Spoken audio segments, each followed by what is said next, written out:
So it's been a little while since our last YouTube episode. I believe the last one was pre-Santa Rosa. Yep.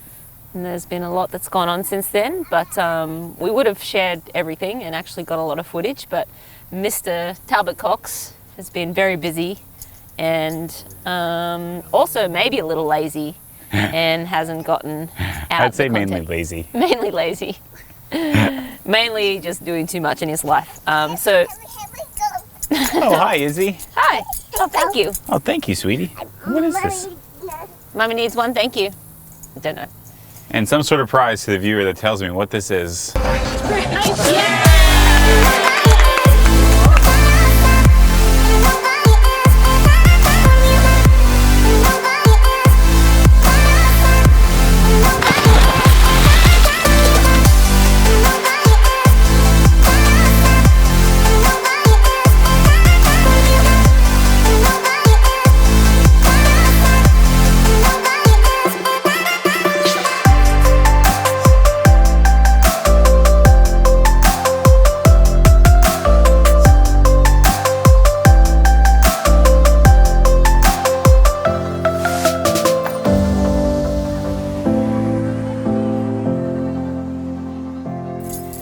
So we got through Santa Rosa and we were both pretty excited. We had great races there. A pair of seconds, not too bad, but I think we're both happy with our power on the bikes and how we raced and fitness for July. So I felt like we kind of went into our little break in Carmel right after Santa Rosa in pretty good shape. Yeah, in good shape and in good spirits and kind of excited to attack the meat of our Kona preparation, which was to come up in the rest of July and August. Yeah, you know, the days and weeks were ticking along really well. Some big key sessions got ticked off and very happy with them. I did one of my key sessions I usually do sort of 7 to 8 weeks out from Kona, and that session was great. I did that just with Siri and you know, climbed some of the mountains in Colorado and then did some time trials to finish it, and then I think 8 by 2K at pretty solid pace, and body felt good, so was really happy with that one. And that was a couple of weeks before Santa Cruz, and Tim was training some of the, you know, running as well as he ever has. And yeah, doing some of my best kind of Julie Dibbins crew build runs. Really feeling efficient on bike rides. You know, we did Trail Ridge, and I was, you know, not even, you know, worried about the 5 hours it took to get to the top. Yeah. Just feeling good and strong. So working hard, yep. Doing all the right things, and then bam. Yeah, so a couple weeks ago, I was out for a run. Actually, you know, like Rinny said, training's been going really well. Everything was ticking along really nicely, and just the last step of a build run, which was the best I've done that build run ever, which is good, I guess. Yeah. But I hit the edge of the road and just rolled my ankle and kind of re-injured my foot from that injury last year. So I've been dealing with that for the last few weeks, stressing Rinny out, stressing everybody out, trying to keep cool. But I am in awesome swim and bike shape, and I am running again now. So definitely plan on still going to Kona. Obviously I'm going no matter what, but yeah, planning on racing as well. And yeah, we'll see. And that took him out of Santa Cruz 70.3, which was a couple of weeks ago now. But he still had to go to Santa Cruz because he had to do a photo shoot on the Monday, which was planned months in advance. So he was still traveling in on Saturday. I still flew in on Thursday, planning to race. And yeah, I'd finished the meat of my training for Kona. 5 weeks out, I always like to race, and Santa Cruz was the plan this year. I was excited to be there, new course, new place to race. And we got in Thursday night, Friday afternoon. I went out for a very easy 20-minute jog. In fact, I was consciously trying to tell myself to run easy and slow, which I don't often do. Yeah. I often run at a decent pace because I wanted to just get my body moving, but I didn't want to really stress my body at all. I needed a little day off. Friday's usually a day off before a big race, and running along on a concrete path, looking out at the ocean, thinking how beautiful the ocean is, how happy I was to be there, and then bam, I fell on nothing. I think I just didn't pick my foot up enough and kind of just tripped on my own feet and fell pretty hard. I was more embarrassed than anything. There were some people hiking, just walking along the path behind me, and I kind of like bounced back up quickly and kind of was trying to walk it off, and then felt like I was going to pass out. Everything went black. So I had to kind of crouch down and pull myself together. It passed. The couple stopped and asked if I was okay, and I sort of brushed them off and ran back home. Once I got back to the hotel, I saw Izzy and our nanny Ashley, and I sort of was like, "You're not going to believe this. I fell over," and I was kind of laughing about it. I hurt my knee, and my hand had some, skin off my hand. And then I sort of said, "But my elbow's kind of sore," which I thought was weird. I hadn't knocked my elbow at all. I didn't think much of it. And then later on that evening, I was texting with a good friend who lives out there and is a chiropractor. Her and her husband both practice out in San Jose. And I was sort of telling them my symptoms. I'm like, "What do you think I should do? Should I just take some Advil? Should I ice it? Should I massage it?" It was sore, but not, it felt like kind of a funny bone soreness. And they said, "You should get an x-ray." And the breaking a bone was sort of the furthest thing from my mind, and I was kind of like a little bit shocked, but I was like, surely it'd be hurting more than what it is.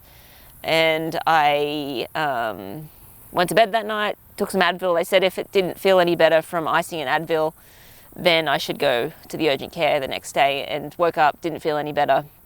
I tried to hop on my bike and immediately knew I could not ride my bike because I could not put any pressure through my left arm. And so didn't do any training that morning, but still was hopeful that it wasn't broken, that maybe it was going to be better for race day, miraculously, the next day. So I went to the pro panel and to the pro briefing and racked my bike, and then went off to the urgent care to get an x-ray. And sure enough, the x-ray showed a break in my radial neck. Apparently it's a very common break to fall and extend your arm. The radius gets jammed up against the humerus and can break pretty easy. So I was very surprised to see that. The last time I broke a bone, I think I was about 5 years old. I think I broke this wrist. Not what I expected, obviously. Definitely very disappointed not to be able to race in Santa Cruz, but all is not lost. I actually went out and did a really hard run. My coach Siri said to go out and go for a jog, and if I felt okay, do a pretty hard run. And so I think there were a lot of people who were a little surprised to see me out there running on the run course, sort of prior to when the pros got on the run course. I sort of overlapped the start of the men's run. Surprised to see me out there, not in race kit, just running around.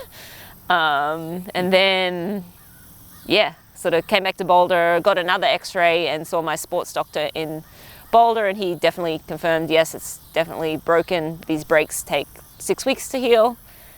I have 5 weeks till Kona.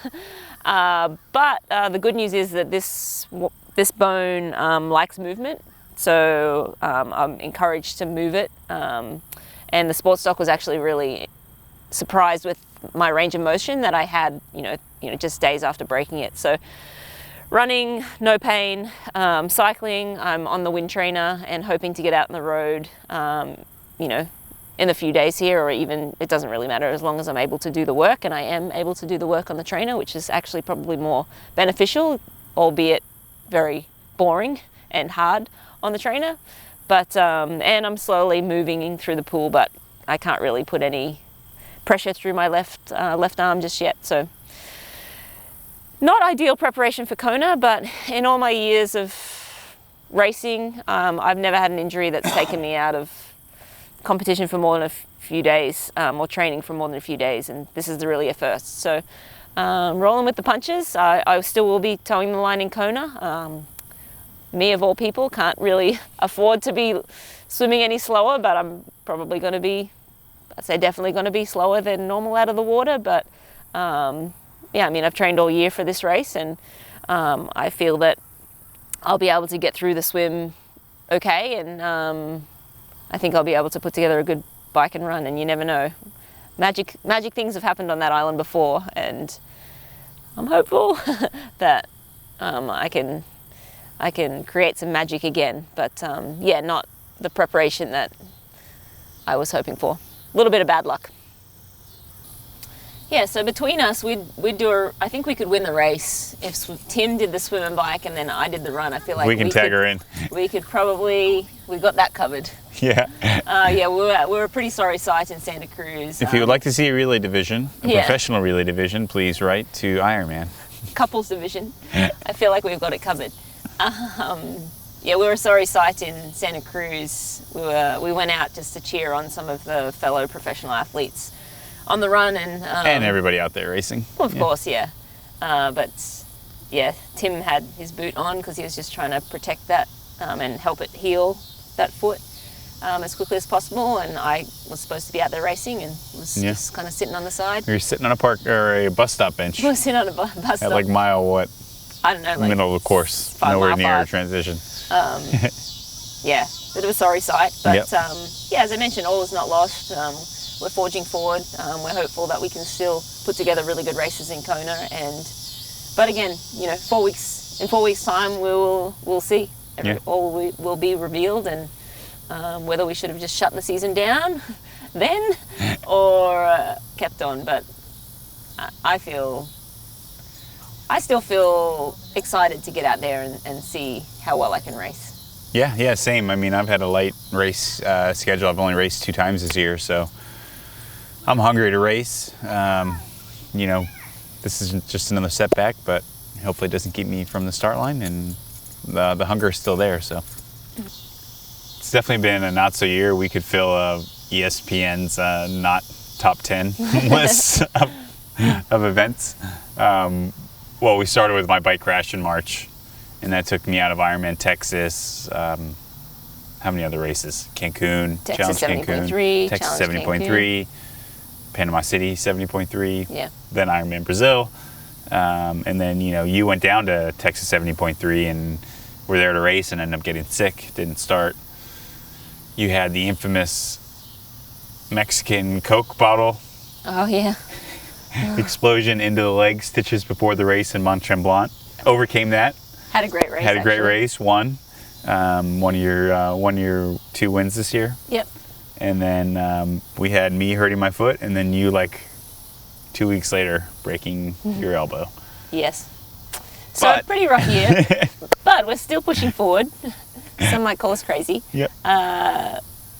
Yeah, and we're actually right now in Lawrence, Kansas. Yep. We came here last year, really enjoyed training here, and it's nice to be back actually. Great weather. Yep. Although I've mostly been on the trainer, the weather's just fabulous awesome. in the basement of the house we're renting.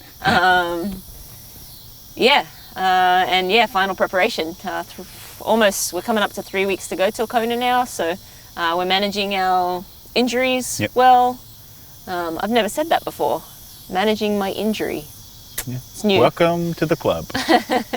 Well, I couldn't have a whole career without a proper injury. Yeah. Well, I could have, but I didn't. Nice. Would have been nice. But I mean, push comes to shove, we've been in great shape all year. I think we've shown that in some of the races. You more so than me have been on fire with the 70.3s. So we're not going to throw that all out the window. You know, I think we're still in great spots, and there's no pressure now, and there's nothing to lose. You know, I mean, we've been through the wars, as you say in Australia. Yeah, we're in the wars. We're in the wars. Yeah. So we have nothing to lose, absolutely nothing to lose. So, yeah. Yeah, so we'll just go out there and see what we got on race day, and hopefully walk away with smiles. I think we'll walk away with smiles anyway, because with his foot injury, you know, getting to the start line will be, you know, the biggest obstacle, and obviously breaking an arm 5 weeks out is less than optimal. Yeah. So if I can, you know, swim. But it's the shortest part of the race. It is the shortest part of the race, and it'll be over first as well. So lots of positives. When we're not giving up on ourselves, so don't you either. Yeah. Don't you do it. Don't you do it. Don't you give up on us. Don't you do it to us. But if you do think the universe is trying to tell us something, please leave a comment and let us know what it's trying to tell us this year. Yeah.